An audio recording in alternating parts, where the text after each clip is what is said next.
Hello and welcome to Bad Boy Cinema. I'm your host, Rick Reel, and today we will be discussing one of the classic, I think, movies in Bad Boy cinema history. There's a number of bad boys in this movie, folks. Specifically, 11 of them. That's right, we are going... That's right, if you couldn't tell from reading the title this week, we did a more recent film last week with Kinds of Kindness, and I hated it. And so I was like, you know what? I want something easy. I want something light and fun and something I've seen a million times so I don't have to pay that close attention to it while I'm watching it to do the podcast recording. So we did, and by we I mean myself, picked out Ocean's 11, released in 2001, notably after September 11th, though I don't know when it was filmed. It was filmed, okay, no, my sources are telling me it was filmed pre 9/11, which I think, yeah, there's some stuff that might be a pre 9/11 sort of thing. Anyways, my sources are telling me all sorts of things right now. But yeah, Ocean's 11, released in 2001, directed by Stephen S., not to be confused with, the more famous Stephen S., and is starring George Clooney, Matt Damon, Andy Garcia, Brad Pitt, Julia Roberts, Casey Affleck, Scott Conn, Elliot Gould, Bernie Mac, Carl Reiner, and others, which we will get to. But it is one of the all-time classic heist films. Technically a remake of the 1960s film, but I think, this one's better because this one is, it's newer and in color and with modern filmmaking techniques, which the 1960 picture did not have, which makes it automatically inferior. This film has a runtime of 116 minutes, so just shy of 2 hours, and I think that's a good spot for a movie to be in. You really shouldn't be over 2 hours, maybe over 3, but you shouldn't be in between 2 and 3. I think under 2 is a good amount. It's a nice brisk movie, and I think to get my rating out of the way before I kind of go through the film, I'm going to try and recap it a little bit. I know a lot of people have seen this movie, and honestly, just if I were to recap the movie, it would kind of just be the plot of it. It's it's not, which is essentially what a recap is, right? I'm not stupid, but with Kinds of Kindness, I had to kind of break it out into each part just so you could even talk about it. But I think with this film, it's a pretty standard heist film. One of the all-time classics. A lot of good heist tropes are present in this movie, which is why it's a good movie. There's a lot of tropes in it. And for a movie that released in 2001, I think it's aged kind of okay, and I still like this movie. I think it's a good 3.5, maybe 4, maybe 4 on Letterboxd. I don't know, but it's because I've seen it so many times. It's such a comfy watch, but I think there are parts of it that sort of don't hold up well either. Because while I think as a whole the movie's a comfy kind of aged well sort of thing, I think as a whole, as a whole it's aged well, but there's individual pieces maybe not so much, and some of it's also kind of it's a sum that's bigger than the individual parts, or yeah, you know the saying. We all know sayings about math, right? We all know sayings about math, and so all right, so the movie opens with George Clooney, who is Danny Ocean in the film. Opens, he gets out of prison, and he figures out what Brad Pitt is up to, and Brad Pitt is teaching teaching celebrities how to play cards. I think poker specifically. Again, I've seen this movie a million times, and yet all the details are a little fuzzy. Because one thing to start with, if you watch this movie without subtitles and you probably don't have like the right TV for this movie, a lot of the dialogue can be kind of iffy. More so than I've had issue with like a Chris N film. I know, at least with Inception, for me watching Inception, I know that you have to kind of keep your hand on the volume and sort of adjust up and down.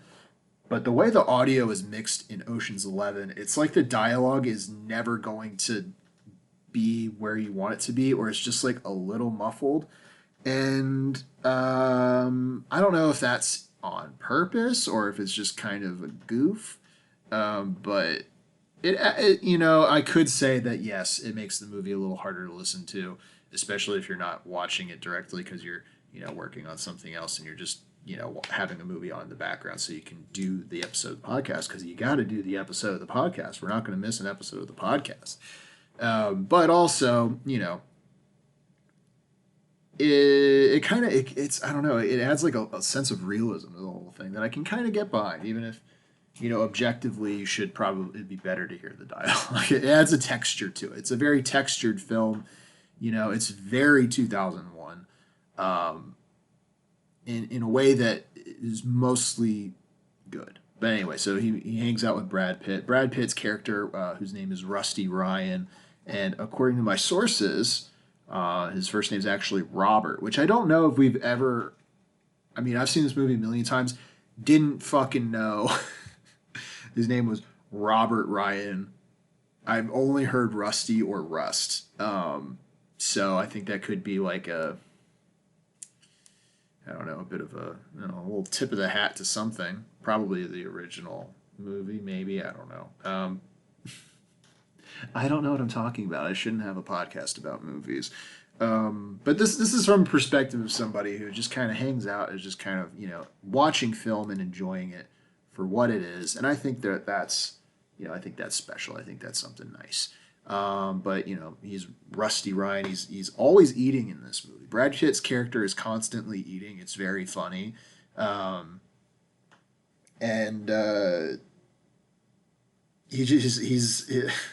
his character is fun.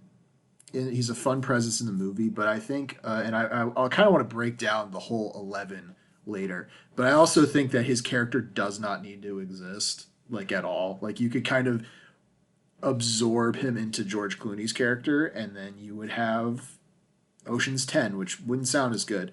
But I don't know. I don't know if you really need Brad Pitt in this movie. I love Brad Pitt, but it's just, this is not, his character is fun. He's always eating. He's not really doing anything, which honestly kind of relatable. It's a good life to have. Yeah. So George Clooney with Brad Pitt, they figure out the George immediately out of prison. Danny Ocean immediately out of prison is like, all right, so I got a plan. I'm cooking. I was cooking in prison. I got a plan, which of course is his revenge plot against the guy who stole his wife. And he's going to rob 3 casinos, which we know. We've seen the movie. In general, I feel like the motivations for a lot of this is like largely petty, right? So, but before we get into sort of where they start recruiting everybody, which I think is a good part of the film, it's fun. I've seen it a million times, but that part, I think, where they go through each of the people and kind of talk about their difference, their strengths, to what job they're doing for the heist. I think that's fun. But before that, there's a good shot of like a camera mounted to the back of a car of just Brad and George driving around. And I think that's cool. I think it's a cool shot. It's really, really memorable for some reason. It's very early on in the beginning of the movie, when they're, I guess, going after George Clooney meets up with Brad Pitt, doing the cards stuff. I don't know if I've ever seen that shot ever again. And it's not necessarily that it's like a good shot, but it's very memorable, which I appreciate. It's like, They were trying something new in 2001. Of course, like maybe somebody in the Discord's gonna tell me I'm a moron for being like, oh, actually, um, you know, actually you're an idiot, and this has been done a million times, and I don't care. For me, this is the first movie it's happened in, and notably, maybe the last movie it's happened in too. But who's to say? Maybe again somebody's gonna be like, well, actually, in this Turkish film from 2017. They do this shot, and the whole movie shot this way. And I would say, okay, well, that's not a bad boy classic, right?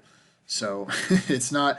There's not 11 bad boys in that film, and I think it's honestly a crime we haven't even gotten to this yet because there's so many bad boys. There's literally 11 of them, arguably more, right? I mean, if you consider if you consider Andy Garcia's character, you know, that's a whole extra bad boy, right? Um, so let's see here. But yeah, no, they go. Eventually, Brad and and George, as in Rusty and Danny Ocean, they go to meet Ruben, who's played by Elliot Gould, who is still alive. There's two people in this movie, I think, who are no longer with us, which is very sad, and we're not going to see them ever again. As this Ocean's collection, we're not going to see them. So, yeah. Let's see here. So Ruben, they go to Ruben. They say, "Hey, we're gonna do this," and he's kind of in it just to be petty because Andy Garcia's character Terry Benedict is just his rival, and he just is like, "Fuck this guy." So, you know, I think, and earlier in the film as well, they met up with Bernie Mac, who is just according to my sources, a discredited a dealer. So he got kicked out, and he's also a con man. But honestly, his character is cool. Not really that important to the story. They could have done without it, and the whole logistics of the thing. I think again, this it's a little bit above my head, but I think this is eventually we meet Casey Affleck and Scott Conn, who are the Malloy brothers, Virgil and Turk, who are the like mechanical whizzes. They make little contraptions, usually cars. They have remote control cars, and they're giant kids. And I think this is Casey Affleck's best role, um, which is maybe true. Then they meet Eddie Jemison as Livingston Dell, who is like kind of the electronics guy. He's the man in the chair for a lot of this, although there's kind of multiple men in chairs. It's a crowded chair, which we'll maybe get into. But he's fine. I like him more in Ocean's 13, which maybe we'll get to that at some point. Maybe I'll just do the whole trilogy, just one after another. But yeah, I know this movie. He's just kind of nervous. He's just an anxious guy. He's an anxious guy. He's good with computers. That's all there is to him. Which admittedly, is more than some of the other characters get. Don Cheadle is in this. He's uncredited. Apparently, there's something happened on with the production of this movie, and he didn't like it, so he just said, "Take my name off of it," which is pretty funny. Well, I mean, hopefully not. I don't know. I don't know what happened. What he just said to take his name off of it. So yeah, I don't know. It's fine. Probably not really. I don't know. I mean, we'll have to get Don Cheadle on the cast now. But anyway, Don Cheadle's character is Basher Tar, who is seemingly an evil person because he just likes blowing stuff up. It seems like he does blow up a cop car, so ACAP, that's great. And he's got a very bad accent in this movie, some like kind of Cockney sort of thing. I don't know, some British something. It's terrible. I do not believe. Yeah, Don Cheadle is an American. He is not from across the pond or anywhere else. So that I know of. We check our facts here. Then we got Shin Xiaobo, I think. If I pronounced his name wrong, I'm sorry, but he's the amazing Yen, who's the acrobat, who, as a character, isn't one. He's mostly kind of a plot device. There's a lot of the plot device characters. Julia Roberts, who is Danny Ocean's ex-wife, Tess Ocean. She's also kind of a plot device character, and it is a little unfortunate that we have a shorter Asian fellow, and he's just there to, he says the one fuck in the movie. It's PG-13, so he gets to say the one fuck in the movie, Jesus. And then Julia Roberts is there as the plot device and the motivation for George Clooney's character, which I think again it's unfortunate. As fun as it is to have a movie with just 11 fellas just hanging out, it sucks when one of them it just exists to like be small and foreign, and there's nothing else. There's nothing else to him. He's just small and foreign. And then when the only female character is just there as like a plot device prize to motivate the characters and two of the characters and sort of be something to be fought over. It's very 2001. I don't want to like pick at. There's certainly more in this vein that I could pick at, but I'm not going to. But it just it's a little unfortunate that of its time pieces of this film. Again, some of them are fun. Like there's a lot of random slow motion shit. There's stuff in this movie that we've talked about with other films on this show, like Bedazzled, like when was Catch Me If You Can? It was not that old. Big Fat Liar, classic older movies. They have some texture of that 2001 vibe, and this is there too. Now, admittedly, this movie certainly looks great and better than those films, and has a little bit more. There's a little bit more sauce. It looks cool. It's a vibes movie. Again, it's a vibes movie. It's a movie for hanging out in, especially once you've seen it and you kind of know how it goes. So, again, haven't really spoiled anything yet, but I guess we will eventually. And then anyway, I think there's two more characters to go through here. We have Carl Reiner as Saul Bloom, who is just he's a con man, but he's old. And that's it. He's just old, and he pretends to be a different old guy with an accent. And then Matt Damon rounds it out as 11. There's a stupid scene where George Clooney's like, "We got 10. You think that's enough?" And Brad Pitt's just like staring at his drink, and then George is just talking to himself. He's like, "You think we need one more?" He's like, "You think 10's not enough? You think we need one more? All right, we need one more." And Brad Pitt doesn't say anything, and there's so many lines and kind of moments in this movie that are very like Gen X dad humor. And maybe I'm just getting old. I'm only 31, but maybe I'm getting old. It's like, it's corny as hell, but it's like kind of charming. You know what I mean? And it's like in my notes, right? Because I have my notes here, as you can hear with the paper. I was told the paper was a nice effect, so I'm trying to make this feel like like I'm reading it to you, which I mean there is literally I can't prove it to you. You have to believe me, but there is stuff written on this paper. I'm not just using it as a prop and reading off of a website. I have sources. My sources are telling me a lot of things. Yeah, so I love it when I get on these tangents and then I'm like 75% of the way through it and then I forget where I kind of was going and also where I started from because I just keep diverging. That's ADHD for you, man. I think you could probably easily diagnose me just listening to this and having to do this all by myself because the show must go on and so it shall.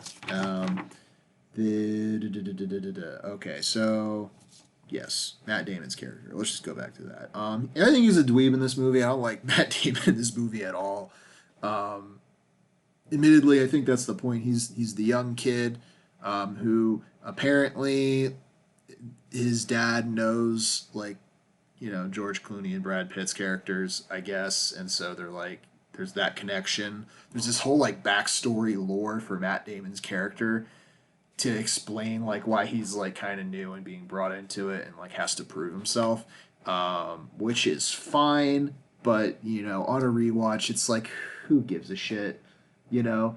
Because basically, they anyway, but they recruit Matt Damon. They have everybody over, and they're like, hey, here's the plan, and they do the classic narration of parts of the plan while showing stuff happening as it's going through, which is always fun. Love that, and that's pretty fun. And then the movie kind of after it kind of rounds out that part and then starts doing more heist prep things, and that's where the movie really kind of tanks. Admittedly, it's probably to either A, pad out the runtime just so it's not like an hour long film, which admittedly I would love. If they got to like an hour and a half, this movie would be amazing. I'd watch it every day. Um, but there's like stuff that goes wrong, not during the heist, because that's fun. It's fun when, as we all know, the trope where they're explaining the plan and it doesn't go according to plan. Here they just have things go wrong to then change what the plan was that was already narrated. And so it's like, oh no, we can't have Don Cheadle like drill into their place and like cause, explosions and problems and stuff. So we have to go steal an EMP, and then oh no, the amazing Yen's hand gets injured during that mini heist, and so that's a problem, and it's Matt Damon's fault kind of, and so we have to kind of resolve this plot line. Is Matt Damon going to prove himself? And like ultimately, none of this matters, right? They could have just changed the like none of this stuff happening really makes a difference. It doesn't really feel meaningful because the plan, and the real plan, which the audience is not necessarily in on, but I guess this is the big spoiler warning. How many minutes in are we? This is what 22 and a half ish minutes. The big spoiler warning for Ocean's 11, which came out 23 years ago. I mean, some of you could be old enough to be younger than this movie. No, I don't know. But if you're like the age of this movie, you should fucking have seen it before, right? But one of the parts of the plan is that we need to build. I say we like I'm the 12th member of Ocean's 11, but that's a different film. That's Ocean's 12, with Julia Roberts being the 12th member of the team, which is very fun. Anyway, I'm trying to do like a Turner Classic Movies voice. If you guys haven't noticed. So it's fun.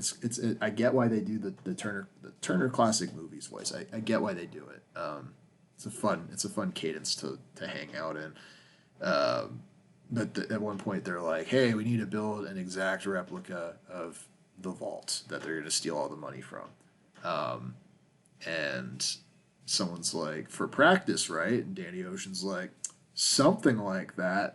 And I think the first time you see the movie, you're there's a lot of little quips. There's a lot of like kind of proto Marvel quipping throughout the movie, which in a Marvel film would really irritate the hell out of me. And again, in this, I don't know, but there's a lot of little Marvel quipping in this movie, and you would think watching this for the first time that line is just kind of a little quip, and George Clooney, he's just being a little silly, he's just being a little sassy. They're all kind of sassy little bitches to each other, and it's fine. But actually, it's because they're going to basically film the heist in the dummy room and then upload the feed to, as a trick, right? There's a lot of trickery and sleight of hand going on, which the audience is not necessarily in for, so they don't necessarily know how it's going. Which again, on a first watch, this movie is pretty exciting because you don't necessarily know that level of deception. You just think that they get away with stealing the 80, stealing half of the money. There's a scene towards the end where, Rust calls in and says, hey, we booby trapped half, you let us steal half, and you get to keep the other half, and it's fine. There's there's lots of levels of deception going on. And on a rewatch when you know it, you're like, oh, very clever, but also it gets a little tedious too. And I mean, I don't want to like berate the plot any further. Like it's very fun. I think we've kind of recapped enough of it to know that it's very exciting. Oh, another note I have is that Julia Roberts, her character doesn't have a cell phone, which I think is just very 2001, very funny. Um, I think that was really worth noting that she doesn't have a cell phone. And that's something you'd have to do. A lot of this movie probably wouldn't work if you had smartphones now. But yeah, what movie does, right? Would Big Fat Liar work with cell phones? Did they have cell phones? I don't remember. um, all right, so I guess let's go through. Obviously you need to have George Clooney in it because he's the whole reason they're doing it. Now, Bernie Mac's character has admittedly a fun scene where Matt Damon pretending to be like a gaming association guy, like pulls him aside to like I guess get him off the floor and do. I don't remember why they do this. Is it as a distraction or something? I don't know. There's like a lot of stuff that they're doing that I'm not sure is totally necessary, or it feels written to just kind of give people things to do. But anyway, Bernie Mac accuses Matt Damon of being racist and he makes the funny white Jack comment, which fans of the movie will know.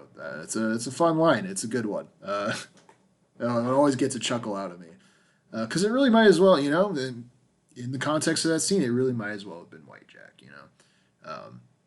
But anyway, oh no.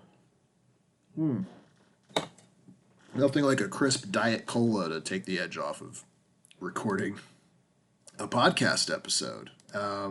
He needs to be in it. I don't know if George Clooney needs to be in it. Bernie Mac, I don't know. I'll rest in peace, but I don't know if he needed to be in the movie.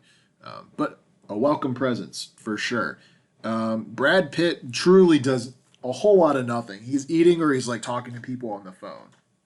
That's pretty much kind of his whole thing. Or just like asking questions. Like I think he's supposed to sort of be like a cool guy / audience surrogate, and that he's like a part of the group, but like you as the audience are supposed to pretend you're Brad Pitt because he doesn't really do anything like anything impressive. He does a bad job pretending to be a doctor, and that's it. Otherwise he's just kind of along for the ride, and he functions as like an administrative arm, just kind of keeping things going. Although admittedly that character doesn't need to be there. I guess from a practical perspective of the heist. Now that I've sort of said that out loud, for the filmmaking, I think obviously he works well with George Clooney, and in fact, there's going to be a movie with the two of them.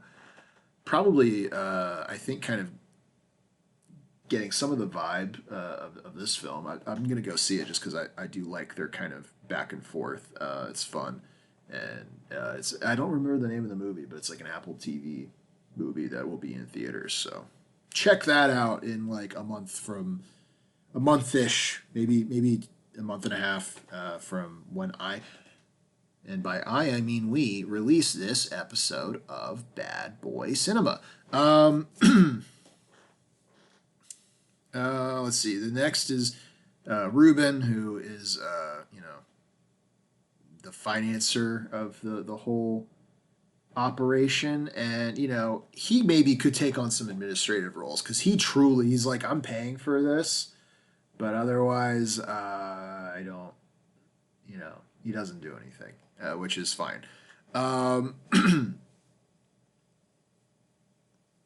Mechanic brothers could probably be one guy. Again, they're pretty funny. They're funny yelling at each other all the time. It does get old, and there's not really much to them other than that, so it's kind of, you do need Livingston, the electronics and surveillance expert. That guy, you need him. You definitely need him for all this stuff to work. You need Don Cheadle. So the amazing Yen and Saul, right? Saul exists as an excuse to get the amazing Yen into the vaults to like unlock it or something. He's in the vault, but they also blow up the lock to get into the vault. It feels a little convoluted. I don't know. This is where I kind of get a little. It's like, okay, you need to do all this stuff. You need to sneak the amazing yen into the vault, but he doesn't really do anything when he's in the vault. I think he like again unlocks something, but they also like blow up the door, and then also they have the footage. They could have just again when you know that they have the fake room and that all the stuff that you're seeing is pre-taped. Some of this stuff doesn't make any sense. So I don't. Again, maybe someone smarter than me, an expert heist doer. Maybe they could kind of chime in on Saul and the amazing yen. But yeah, I don't know. And then Matt Damon's just kind of there to be, I guess, also an audience surrogate character, but like is kind of a loser. Like I don't know. Maybe Matt like just get rid of Matt Damon because who cares? Just make Brad Pitt do all of his stuff. Make a version of Ocean's 11 where it's like Ocean's 9, but it's not a sequel to Ocean's 8, which is not a good movie. Maybe I'll do that one too as a nice compare and contrast. Do 4 Oceans movies in a row, and then no one will listen to this podcast anymore. But do Ocean's 9, where everyone's just super competent and cool, and it's just like you're just hanging out in Vegas, like you're just hanging out. Maybe like where do they have casinos these days, right? They have them on boat. Like, what if it was like a cruise ship? What if they do like a cruise ship casino heist and you make up a fake boat that has like the nicest casino ever on a cruise ship, and it's like somewhere exotic, somewhere in Southeast Asia. There's this giant cruise ship slash casino, and that's the heist. And there's no, yeah, you do all the tropes, and it's just, but it's cool, and you're just chilling, and you're smoking a cigar while you're watching the movie, and that's like a fucking vibe. I think that would be cool. Now, and who do we cast in that movie that I just made up? Obviously, I think, obviously Leo's the lead. I think Leo's the lead would be good, and I think you bring in the canon of Ocean's 8, George Clooney is dead. So you get a new guy, that's Leo. And then, of course, you bring back Brad Pitt. Okay, so then we're just doing Once Upon a Time in Hollywood again, right? And then I think for the young upstart that gets involved with this, and maybe they kind of like scheme up a heist on the thing, or maybe it's kind of like this movie where it looks like a bunch of characters that are doing something, and then at the end of the movie they reveal, oh well, actually all these guys were in cahoots the whole time. But maybe you get Tiny Tim Chalamet as Matt Damon's character, or the role of Matt Damon's character, right? Put him in there in Ocean's 9. And then maybe some other, I mean, I think, you bring back the amazing yen, and maybe you bring back, I mean, Elliot Gould's probably too old. He's 85. That's tough. That is tough.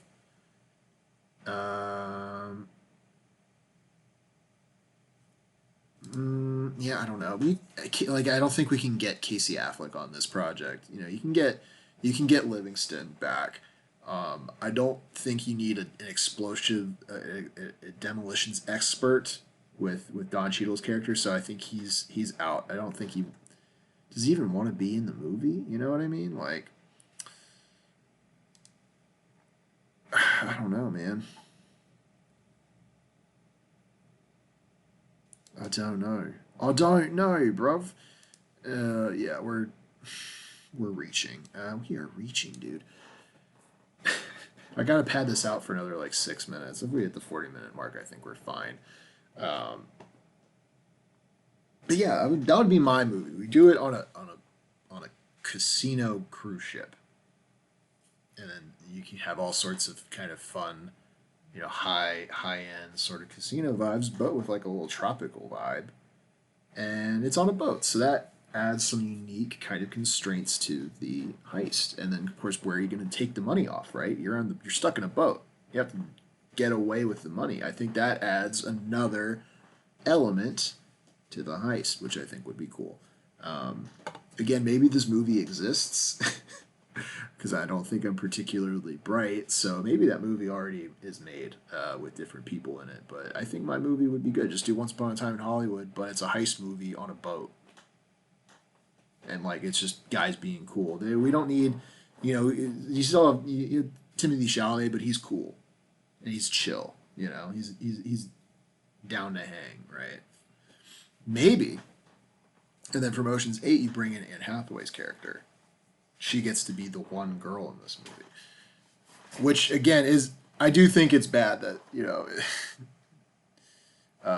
Julia Roberts is like the only real, like, probably named female character in the movie, and she's not really much of a character at all, other than just to be like a spurned ex-wife kind of, you know what I mean, and like a prize. Like, I think that's weird. I don't think that's great.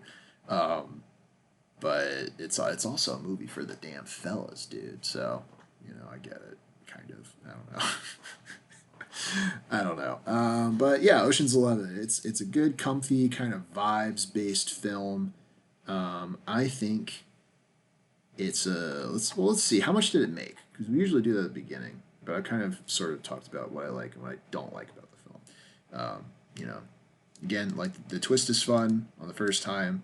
On a rewatch, it's still fun and comfy, but the middle part of the movie sucks. I largely like the ensemble cast, although there's individual parts that are kind of, not didn't age well. But overall, I think the movie, despite being kind of like Gen X dad humor, like, again, it's very charming because the characters, which I think this falls flat in Marvel movies. That's why I don't like it in Marvel, but I kind of like it in this. The characters are like the quips that are being made almost feel real, right? Like they almost are like just shy of feeling like things that real people would say to each other. And I think that slight disconnect kind of adds to the weird, again, it's like this weird, not like dreamlike quality of the movie, but almost, right? There's like the weird slow-mo, the fact that the audio, like the dialogues track is just kind of a little slightly muffled, or you can't quite clearly hear it. The things people are saying like almost feel like real things. Oh, also, there's another note that I had on my. Let me pull up my piece of paper. There's a lot of gambling analogies made, especially in the beginning of the movie. They're just like talking to each other about like themes and ideals, but like it's not like that's what you're supposed to think that they're doing. They're not. They're just saying like gambling analogies at each other, which is funny. I think this is like I've said a lot of things on this podcast that are like a dumb guy's idea of a smart guy movie. I think this, dare I say, might be almost the opposite. Like, this is a smart guy's idea of a dumb guy's movie. And what does that mean? I don't know, but it's provocative. And something to think about. And so, yeah, my final thoughts. It's fine. Yeah, so, but, I mean, these guys are certainly, while they are cool guys, they're also all criminals committing crimes. And which leads me to want to kind of reflect on some crimes that have happened in the real world, notably what happened on Saturday, July 13th, to former President Donald Trump, who was shot at one of his own rallies, which is very sad. There was somebody who was killed. Not that I agree with Mr. Trump, but it's being shot at sucks. And thinking about this, it kind of makes me sort of wonder what a parallel universe would look like, where instead of talking about classic movies, instead, Bad Boy Cinema was a true crime podcast. Now, I kind of been wondering what that might look like, or maybe sound like, at least to you, the listener. And I think it would go a little something like this.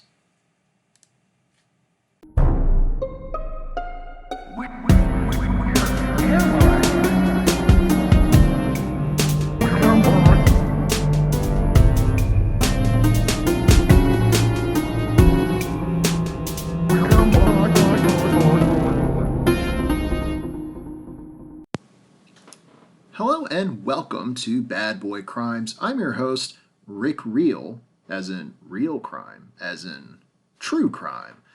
And today we're going to talk about a not so well-known crime that, has a lot of guys involved, or perhaps a lot of faces. Now, if this was a alternate universe where we were talking about movies, perhaps I'd be doing an episode on maybe Ocean's 11. But instead, we're talking about true crime, of course, because this is Bad Boy Crimes, a true crime podcast. And so, perhaps there's going to be something called the Mystery Man with 21 Faces. A crime, or a criminal, perhaps, who committed a series of crimes using different masked men, who was a bad guy involving, candy and all sorts of stuff. And it's quite the story. Now, I will say that my sources are telling me that the Mystery Man with 21 Faces is actually now known as the Monster with 21 Faces. And it's been picked up by a lot of true crime places in recent years. I wonder where that came from. Anyway, with that, let's get into the Mystery Man with 21 Faces.